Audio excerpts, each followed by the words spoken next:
How are people not outraged over the Obama library? I've been on that X thread. I don't know if you've seen it, Link. It is a atrocity. It looks like a communist, brutalist structure. Hmm. People were like comparing it to like Infineous and Ferb, that like the villains building. It literally is a villain like building. It is an eyesore. It is so ugly. If I lived in that part of Chicago, I'd be so angry with this. So we have President Trump bringing back beauty, tradition, art, and then in comparison, these liberal Democrats are putting up the most god awful, heinous, communist, brutalist structures, which just totally reflects their ideology. So I have more of an outrage about that. No, absolutely. And I think this, Obama library is so perfect and apt for him because it's going to be done late and over budget, which is sort of like his presidency. But I'm glad you actually brought up the Obamas. I want to get Thomas's take first on this. So we have a clip actually of Michelle Obama talking about how she really shouldn't have been at the college she was at, but she got in because of affirmative action. Let's take a look. I wasn't good on SATs, so all the scores said, you don't belong at Princeton. And there were people who saw me, saw the color of my skin, and said, you're aiming too high. And that was my first insecurity of thinking, well, maybe I don't belong here. So how did you overcome that belief that you don't belong? I got there and I looked around and went, oh my God, a lot of bright people, but there were a lot of people that were just... Okay, so Michelle Obama, Joy Reid, so many other high-profile women have come out recently and said, we only got into college because of affirmative action. We should not have been there. And then you have Barack Obama out there who basically looks like a little beta male now. Barack Obama, he was once this sort of like cool, suave, rock star guy. Thomas, what do you make of the Obama brand? It seems like the Obama brand is kind of in the gutter at this point. Yeah, they're so sort of done. And particularly now, in Virginia, you see he's going out, it was all about, he went out to speak to black men to tell them they've got to vote for a black woman, vote for Kamala Harris. Now in the Virginia governor race, he's out saying, hey, actually, black guys, don't vote for the black woman anymore. You got to vote for this like liberal white woman. So, it's just kind of sad to see how they've fallen. But I really do hate what she's saying in that, because if you read what she's implying is that she's saying is that there were white people at that school that didn't deserve to be there. And I think that's such a horrible thing for her to say, because she has no basis on that. She's just assuming because they are privileged people, they didn't have such a tough background as she did, such a hard life growing up that she did, which obviously she did, and that's fine. But because they didn't have that, it doesn't make them any less than her. And I think it really now plays down because look at their daughters, two of the most privileged girls in the world, literally called the first daughters. And they, of course, are now going to these schools. And what are they? Because they're privileged, do they not deserve to be there? So I think it's such a horrible argument to make. And I also find it quite entertaining because I've yet to hear any of these women that said that they got in because of the DEI policies.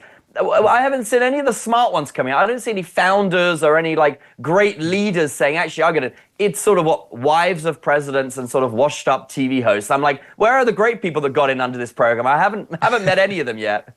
No, I am so glad you said that, Thomas. I want to come to Jayme for this next one. It just seems like even the Obama kids, right? Sasha and Malia Obama, they've had every door open for them. I mean, if you are the kids, okay, of Barack and Michelle Obama, every door is open to you. The kids aren't winners, right? Whenever I see Sasha and Malia Obama, they're out there chain smoking in the street and like bra tops and harem pants. So it does go to show you that maybe the Obama brand isn't as great as it was once purported to be, Jayme.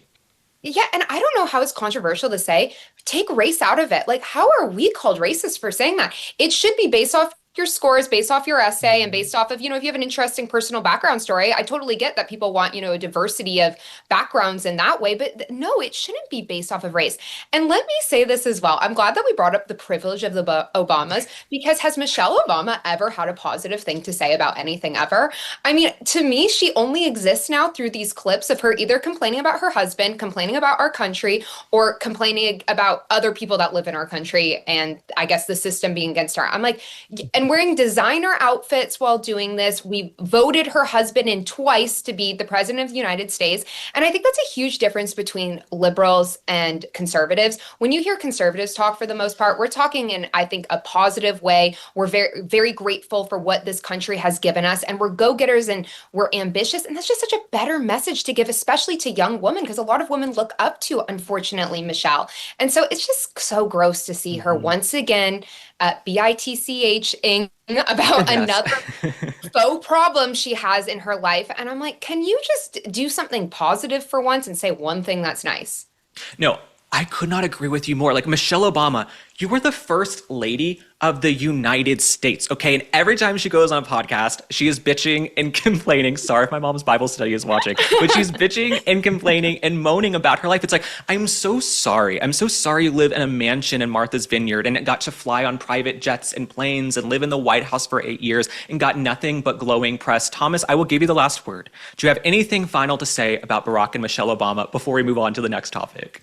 Well, also bringing it back to sort of an English angle, this was a man that was, so intent on meddling in foreign politics. He came over and told the British people that if you vote for Brexit, you will be back of the line of any trade deal. Well, what a threat to make to the British people. They can decide how they want to vote for Brexit. And of course, what happened is, his protege Hillary lost and we got President Trump. And of course, now we have a beautiful trade deal. So, I think it really is sort of quite entertaining to watch the downfall of someone who was so horrible to my country. No, you couldn't have said it better.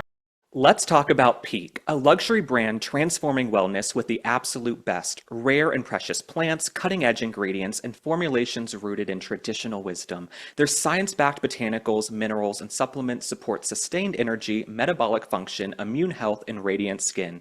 Peak is proud to introduce Sun Goddess Matcha, an organic ceremonial superfood blend that redefines your daily routine.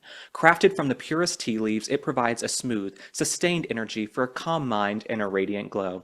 The nutrients in their matcha can help curb sugar and hunger cravings, making it easier to stick to your wellness goals, and their matcha is 100% organic. Peak picks me up when I'm feeling under the weather, especially with the seasons changing. Unlock your healthiest glow and feel the difference. Get up to 20% off for life, a complimentary gift, and explore Peak's clean, pure ingredient wellness rituals at peaklife.com/link. That's PIQUE life.com/link.